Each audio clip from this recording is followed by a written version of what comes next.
Today is an introductory video to continuous improvement. Continuous improvement is a philosophical approach to making change and improvements within any system. Today is the first video of 7. 7 videos will count towards your distributive learning credit. I'll go over those videos in a minute, but my job today is to explain this philosophy.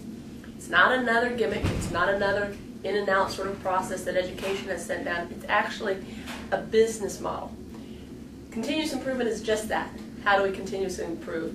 If you take any system like a traditional corporation, you have a board, a CEO, and then different departments. This is a system. How does the system work? They set goals. Their goals may be to gain a profit.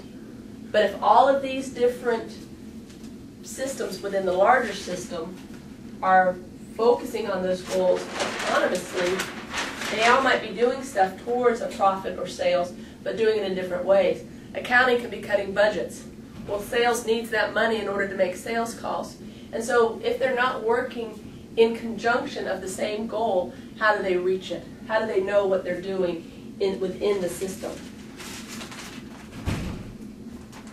I'm talking very quickly, so keep up, because what I really want you to get to isn't so much any of the definition, but the philosophy at looking at what we're doing, measuring it, and then making the changes to meet our common goals.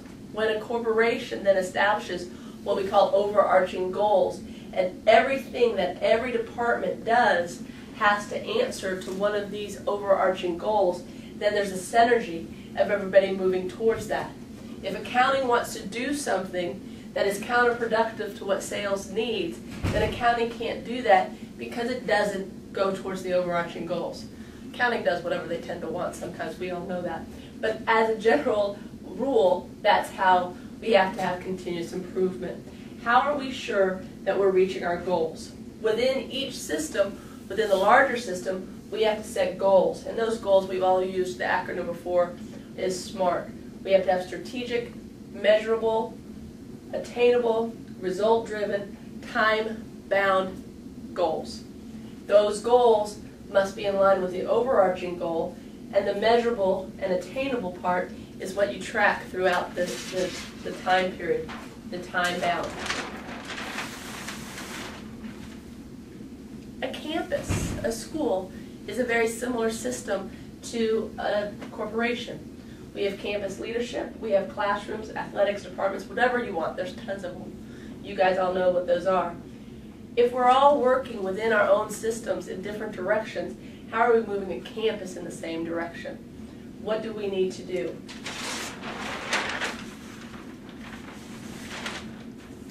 We need to look at each department as a system in itself, but first focusing on the school's overarching goals. MacArthur has 5 overarching goals. We've been through them before, and within each of those goals, there are measurable components. I won't go through that today. It's not about goal setting. It's about continuous improvement as a process.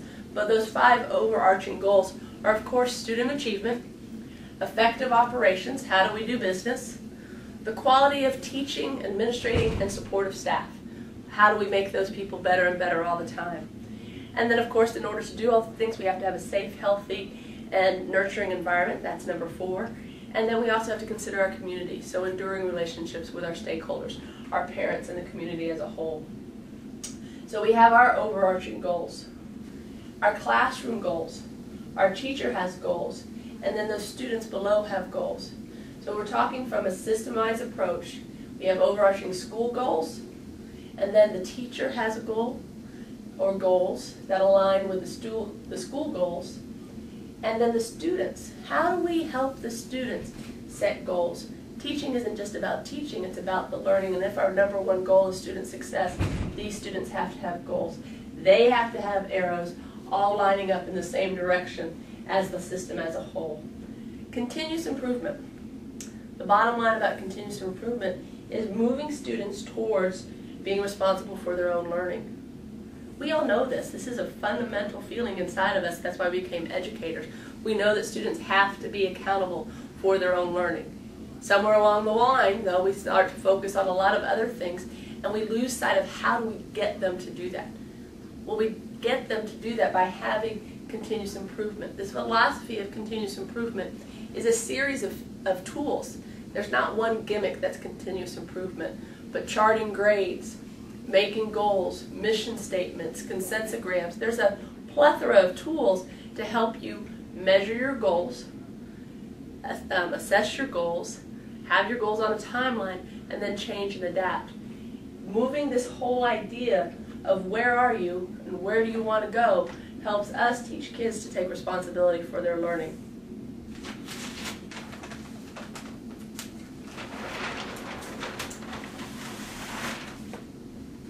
After today, there will be a series of videos. I'm just the introduction.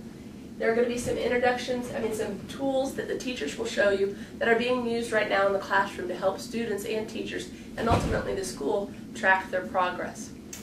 There'll be a video with learning objectives, how to get the students and the teachers aligned in their learning objectives.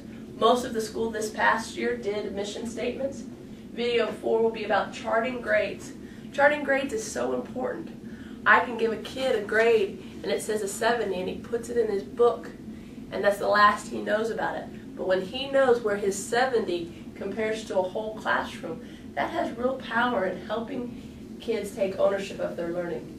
Other data gathering tools. 7, effective instructional strategies using Marzano strategies. We talk about Marzano all the time. It's been in our PLCs this year. And then Mrs. Bean will do a last little video on summary and expectation.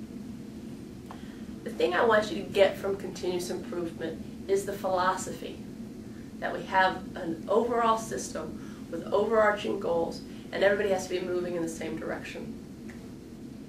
We can wish and we can hope, but wishing and hoping doesn't move us in any direction. We can wish and we can hope and we can wait for results, or we can measure and move our results in the direction towards our overarching goals. That's what continuous improvement is all about. These tools that you're going to see in these videos, I want you to pick one at least that you want to implement in your classroom in 2011 and 12. Just one. I'd like you to do many of them, but I want you to pick one that speaks to you that you feel will improve the success of your classroom. And then I want you to also realize that it's not about the graphing of the grades. That Miss Bean's going to walk in and say, oh great, you have grades graphing. It's not about the numbers in the charts. It's about the process. The process of looking at something, giving it a goal, measuring it, and then assessing what needs to change in order to reach that goal. It's not about the tool in and of itself. It's about the process of continuous improvement. Setting goals, measuring them, assessing them, and changing. So, in reviewing these 8 videos, you'll have an opportunity to earn some DL credit. Ms. Jones will give you information about that, and we'll talk about it again next year. But what I want you to take out of this today is, what tool can I put into place to help my kids be success? To me, we have 5 overarching goals, but our number 1 goal is student achievement. When we hit student achievement, then we're all successful. But it's going to take the whole system, operations, teachers, administration, and students. We can work our little hearts out, whatever the word is you want to use. But if the students don't take that ownership of their success, if we don't teach them how to do that, then we're missing a critical piece. Continuous improvement. It's a philosophy. It's not a gimmick. It's not a tool. It's a plethora of tools for you to choose from. I think that's it. Have a great summer. If you're having summer right now while you're watching this, make sure you watch all 8 videos in order to get DL credit. You'll have a little quiz when we come back for staff development so that the administration building knows that we established this in a way that credit can be earned. Thanks, and enjoy continuous improvement.